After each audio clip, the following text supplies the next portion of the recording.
खाने के लिए तो कुछ बचा ही नहीं। अब मैं अपने बच्चों को क्या खिलाऊंगी? निशा के घर का सारा राशन खत्म हो चुका था। उसे समझ नहीं आ रहा था कि वो अपने भूखे बच्चों को क्या खिलाएगी। वो कुछ अपने बच्चों के लिए बना पाती, तभी उसकी सास उसे आवाज लगाकर कहती है, अरे बहू, ये सब क्या है? अरे अभी तक तूने कुछ खाने के लिए नहीं बनाया है क्या? जी माँ जी, अभी बना देती हूँ। वैसे माँ जी, मेरे पास राशन खत्म हो गया है। क्या मैं अपने बच्चों के लिए भी थोड़ा सा खाना बना सकती हूँ? क्यों? राशन क्या तेरा बाप भर कर गया था? अरे ज्यादा हवा में मत उड़। इस घर में तुझे रहने के लिए जगह दी है, इसे ही अपनी किस्मत समझ। ऐसा कहकर उर्मिला अपने कमरे में चली जाती है। जिसके बाद निशा मायूस होकर चुपचाप अपनी सास और अपने पति के लिए खाना बनाने चली जाती है। एक ही घर में रहने के बावजूद भी निशा और उसके बच्चों के लिए उसकी सास ने एक अलग रसोई बना रखी थी, ताकि निशा अपने बच्चों और अपने लिए उनकी रसोई से खाना न बना सके। निशा गरीब घर से थी, इसीलिए उसकी सास उसके साथ ऐसा करती थी। आखिर ऐसा कब तक चलेगा? मैं इस घर की बहू हूँ, इसके बाद भी मेरी सास मुझ पर अत्याचार करती है। निशा बहुत परेशान थी, उसे कुछ समझ नहीं आ रहा था। वो अपनी पति और अपनी सास के लिए खाना बना देती है और उसके बाद वह अपनी सहेली मोना के घर चली जाती है। आखिर जिल्लत भरी जिंदगी कब तक जीती रहेगी निशा? मैं तो कहती हूँ अपनी सास और अपने पति को छोड़ दे और अपने बच्चों के लिए एक कदम उठा। लेकिन मैं क्या करूँ? मेरे पास कमाने का कोई जरिया नहीं है और फिर मैं अपने बच्चों को क्या खिलाऊंगी? देख, तेरा पति वैसे भी तेरी इज्जत नहीं करता, तो फिर ऐसे घर में रहकर क्या फायदा जहाँ तेरे बच्चों के लिए खाना और तेरी इज्जत ही ना हो। जहाँ तेरे बच्चों के लिए खाना और तेरे लिए इज्जत ही ना हो। ऐसा कहने के बाद मोना अपनी दोस्त को थोड़ा सा राशन दे देती है। जिसके बाद निशा घर आकर अपने बच्चों के लिए खाना बनाती है। राजू, पिंकी बेटी, खाना खाओ। अरे माँ, आप हमारे साथ खाना क्यों नहीं खा रही हो? आप भी हमारे साथ खाना खाओ। माँ, मैं जानता हूँ माँ, आप हमें खाना खिलाकर खुद भूखी रहोगी, इसीलिए आप हमारे साथ खाना खाओ। प्लीज माँ, आप हमारे साथ खाना खाओ ना। अपने दोनों बच्चों की बात सुनकर निशा की आंख में आंसू आ जाते हैं।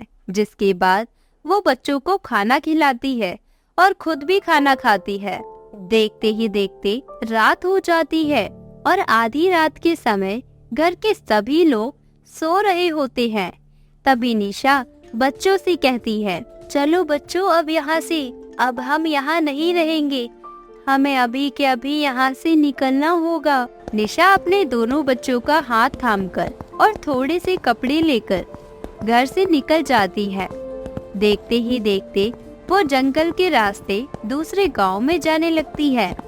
लेकिन उसके दोनों बच्चे बहुत थक जाते हैं। बच्चों, बहुत ज्यादा समय हो गया है, एक काम करते हैं, हम यहीं आराम कर लेते हैं। अगले दिन जैसे ही सवेरा होगा तो हम फिर से चलना शुरू करेंगे।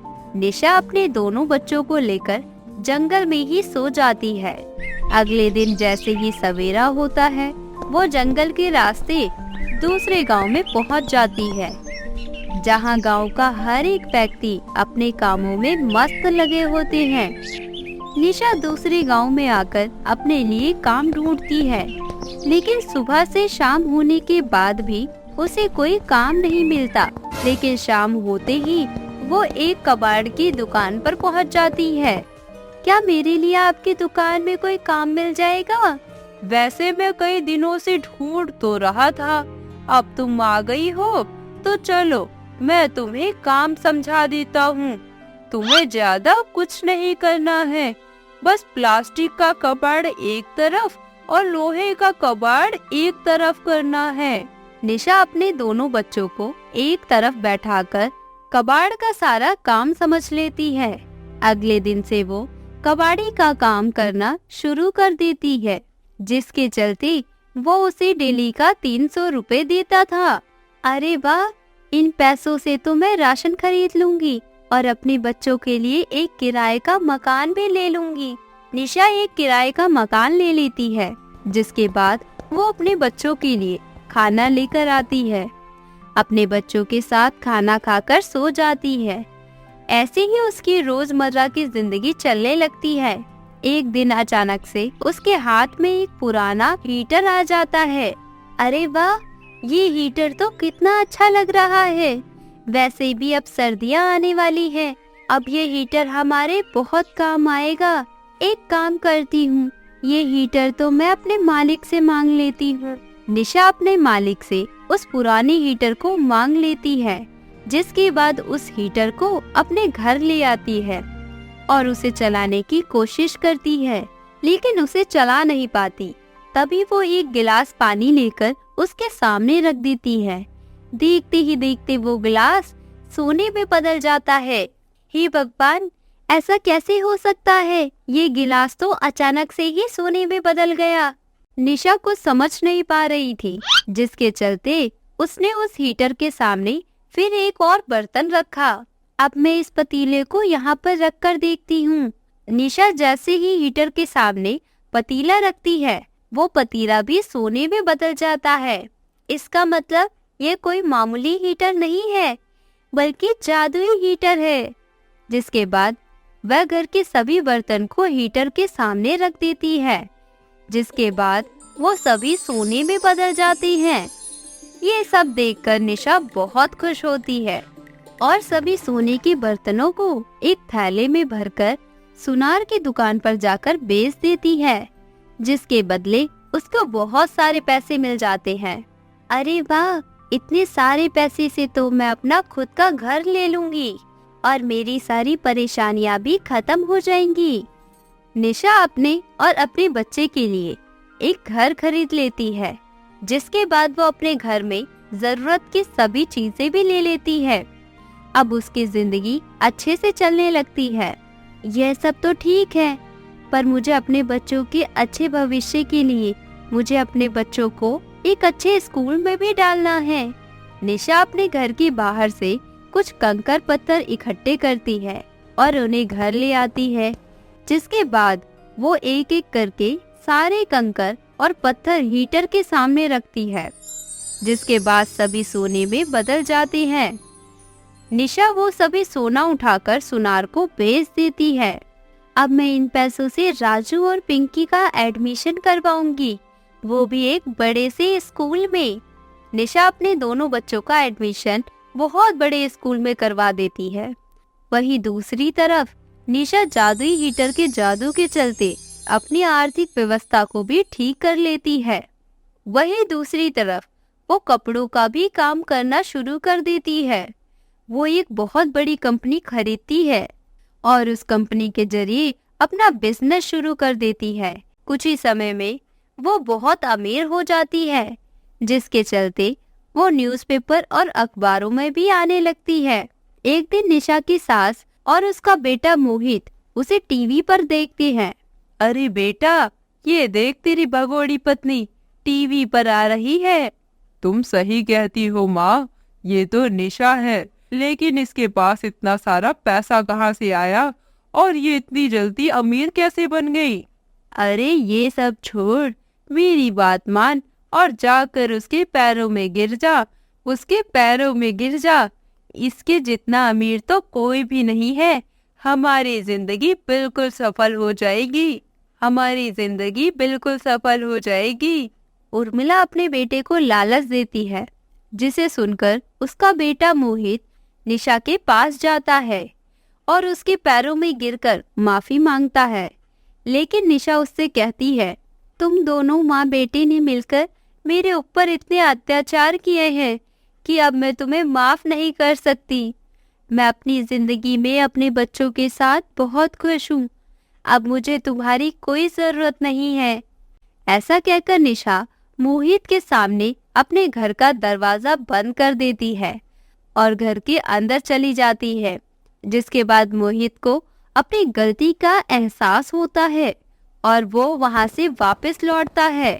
और उस दिन के बाद से निशा अपने दोनों बच्चों के साथ खुशी खुशी अपने जीवन में रहने लगती है।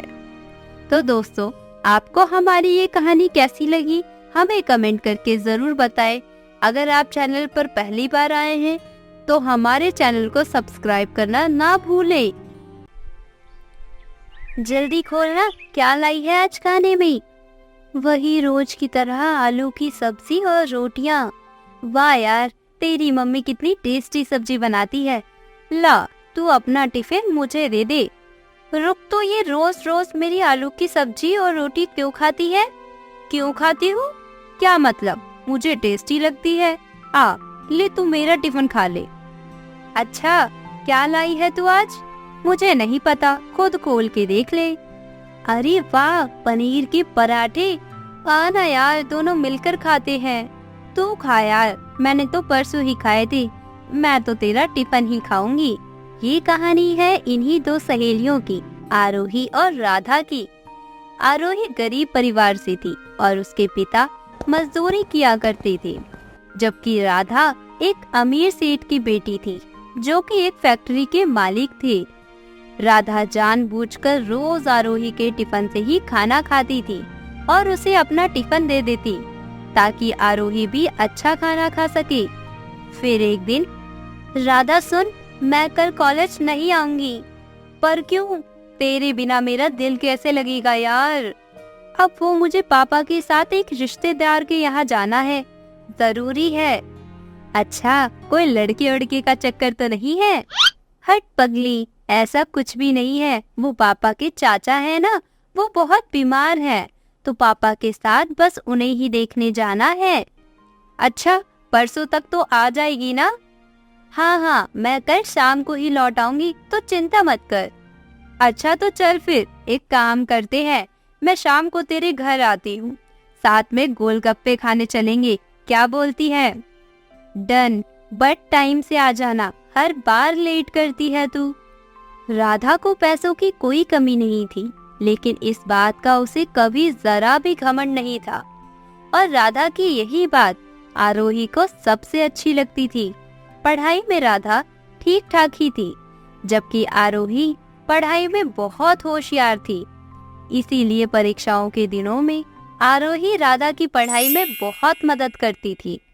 फिर उसी शाम, आरोही, ओ आरोही। अरे राधा बिटिया, कैसी हो तुम? नमस्ते अंकल, मैं ठीक हूँ, आप कैसे हैं? नमस्ते, मैं ठीक हूँ बेटी। वो आपके चाचा जी कैसे हैं अब? बस बेटी, अंतिम सांस गिन रहे हैं, उम्र भी तो हो चली है ना उनकी। अंकल, आरोही। ले आ गई मैं। पापा, मैं जरा थोड़ी देर में आती हूँ। ठीक है, पर ज्यादा देर मत करना। राधा आरोही को अपनी कार में बिठाकर बाजार ले गई और दोनों ने जी भर के गोलगप्पे खाए। फिर दोनों काफी देर तक बातें करती रहीं, जिस वजह से राधा और आरोही को घर लौटने में देर हो गई। और फिर, आरोही, तू मेरी बात क्यों नहीं सुनती? पापा प्लीज, आप फिर से वही बातें मत शुरू करना। क्यों ना करूं?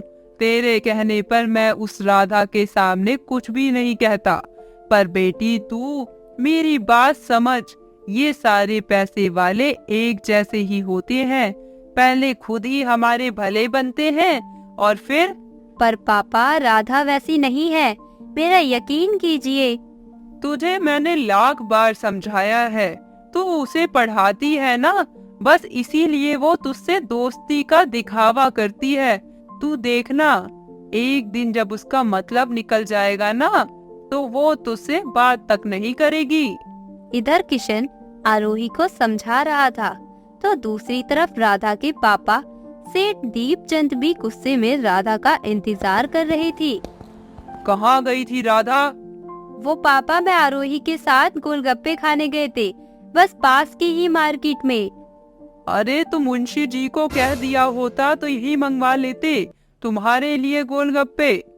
पापा, पर गोलगप्पे खाने का मजा तो ठेले पर खड़े होकर ही आता है, और फिर कल आरोही बाहर जा रही है तो। ओहो, राधा, मैंने तुम्हें 1000 बार समझाया है, उस टीचर से दूर रहो। तुम्हारे स्टैंडर्ड को सूट नहीं करती वो। पापा प्लीज, वो मेरी दोस्त है, उसके बारे में तो ऐसा मत बोला कीजिए आप। बेटी, इस बात को गांठ बांध लो, अमीर और गरीब कभी दोस्त नहीं हो सकते। उसकी नजर तुम्हारे पैसों पर है। तुम उसे घुमाती फिराती, खूब खिलाती पिलाती हो, बस इसीलिए वो तुम्हारे साथ दोस्ती का नाटक कर रही है। देखना, एक दिन आएगा और वो कोई ना कोई बहाना बनाकर तुझसे पैसे मांगेगी। पापा, आरोही बहुत खुददार है, ऐसी नहीं है वो। ये तो वक्त ही बताएगा बेटा कि कैसी है वो। फिलहाल तुम उससे दूर रहो, क्योंकि मैं तुमसे कह रहा हूँ। राधा गुस्से में वहाँ से चली गई। दीपचंद भी अपने कमरे की तरफ बढ़ गए, लेकिन उन दोनों के अलावा भी वहाँ कोई था जो ये सब देख और सुन रहा था। असल में राधा आरोही के घर अपना पर्स भूल आई थी, जिसे वापस देने आरोही राधा के घर आई थी। लेकिन वो घर के अंदर ना जा सकी, क्योंकि उसने दरवाजे पर उसके पिता की बातें सुन ली थी। वो उदास होकर अपने घर चली गई, लेकिन इस बारे में उसने राधा से कभी कुछ नहीं कहा, और ना ही आरोही राधा की दोस्ती में कोई फर्क आया। ऐसे ही वक्त बीता और फिर कॉलेज का आखिरी साल भी पूरा हो गया। कॉलेज के आखिरी दिन राधा पूरे कॉलेज में आरोही को ढूंढ रही थी, लेकिन आरोही का कहीं कुछ पता नहीं था, क्योंकि वो तो अस्पताल में थी। डॉक्टर साहब, प्लीज मेरे पापा को बचा लो। देखो बेटी, हम पूरी कोशिश कर रहे हैं, पर इनकी तबीयत बिगड़ती ही जा रही है। आप जल्द से जल्द 2 लाख रुपए का इंतजाम करो, वरना हम इनका ऑपरेशन नहीं कर पाएंगे। नहीं नहीं, आप ऑपरेशन शुरू कीजिए, मैं पैसों का इंतजाम करती हूँ। आरोही अपने रिश्तेदारों और पड़ोसियों से मदद मांगती है, लेकिन सभी ने हाथ खड़े कर दिए। आरोही ने सोच लिया था कि वो अब अपना मकान गिरवी रख पैसों का इंतजाम करेगी, लेकिन तभी उसे राधा का ख्याल आया। ओहो, राधा को तो मैंने कुछ बताया ही नहीं, वो मुझे ढूंढ रही होगी। ऐसा करती हूँ, एक बार उससे मिल लेती हूँ और सारी बात बता देती हूँ। हो सकता है मकान गिरवी रखवाने में वो मेरी कुछ मदद कर सके। ये सोचकर आरोही राधा के घर पहुंची, तो वहाँ उसका सामना राधा की जगह उसके पिता दीपचंद से हुआ। हाँ बताओ, क्या बात है? अंकल जी, वो मुझे राधा से मिलना था। वो अपने मामा के घर चली गई है, अब वो वहीं रहेगी, तो तुम्हें उसे ढूंढने या मिलने की कोशिश करने की कोई जरूरत नहीं, समझी तुम? वो तुमसे कोई वास्ता नहीं रखना चाहती अब से। ये बात सुनकर आरोही को बहुत बड़ा झटका लगा और उसे अपने पिता की कही गई बात याद आने लगती है। तू उसे बढ़ाती है ना, इसीलिए तुझसे दोस्ती का दिखावा करती है। तू देखना, एक दिन जब उसका मतलब निकल जाएगा ना, तो वो तुझसे बात भी नहीं करेगी। आरोही को लगा कि उसके पापा सही थे।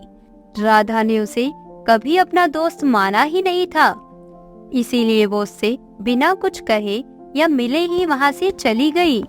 ठीक है राधा, मैं तेरी दोस्ती के लायक नहीं हूँ ना, तो अब देखना तुम, मैं भी खुद को साबित करके दिखाऊंगी और उसके बाद ही तुम्हारा चेहरा देखूंगी। आरोही की आंखों में आग थी। उसने ठान लिया था कि अब वो कुछ बनकर ही दिखाएगी। जब उसके पापा ठीक होकर घर वापस आ गए, उसके बाद से ही उसने दिन रात एक कर दिया और पूरी लगन के साथ यूपीएससी की तैयारी में जुट गई। आरोही ने पहले ही अटेम्प्ट में यूपीएससी क्लियर कर लिया। Jai Hind ma'am. Jai Hind Manish, how are you? I am good ma'am. बताइए, आप मुझसे मिलना चाहते थे? जी हाँ, वो कल दौरे पर आपने मेरे टिफिन की पनीर के पराठे खाए थे। आपको वो पराठे बहुत अच्छे लगे थे ना, तो मैंने आज आपका डिनर फिक्स किया है अपने घर पर। मैम, मैं अपनी वाइफ से भी आपको मिलवाना चाहता हूँ। We will be happy ma'am, अगर आप आते हैं तो। हाँ, क्यों नहीं, इट्स माय प्लेजर। तो आज ही शाम पनीर के पराठों के नाम। ठीक है मैम, शाम को मिलते हैं। लाल बत्ती लगी गाड़ी से आरोही मनीष के घर पहुंची। मनीष ने उसे गेट पर रिसीव किया और फिर मनीष ने आरोही से कहा, ma'am, meet my wife Radha.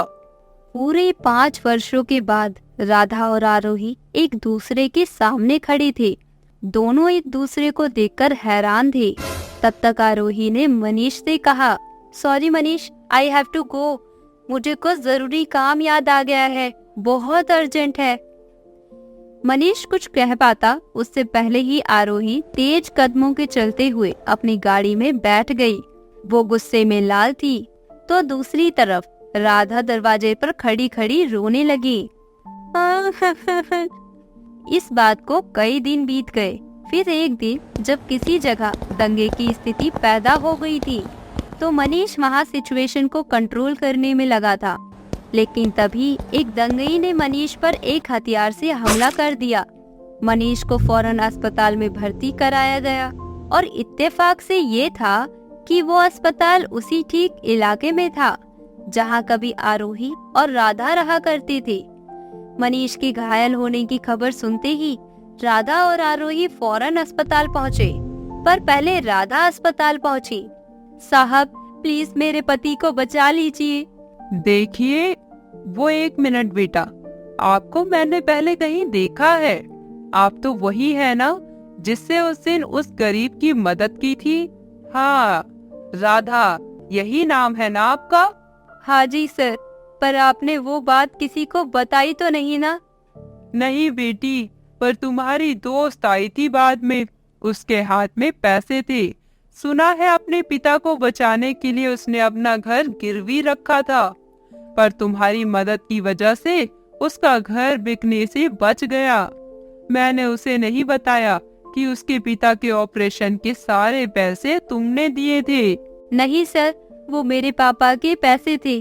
अपनी दोस्त के पापा की जान बचाने के लिए असल में मुझे अपनी दोस्ती गिरवी रखनी पड़ी। पहले अपनी प्यारी दोस्त को खो दिया है मैंने, लेकिन अब मैं अपने पति को नहीं खो सकती। मैं प्लीज डॉक्टर साहब, मेरे पति को कुछ नहीं होना चाहिए, वरना मैं जी नहीं पाऊंगी। ये कहकर राधा रोने लगी। लेकिन तभी उसके कंधे पर किसी ने हाथ रखा। राधा ने पलटकर देखा तो वो आरोही थी।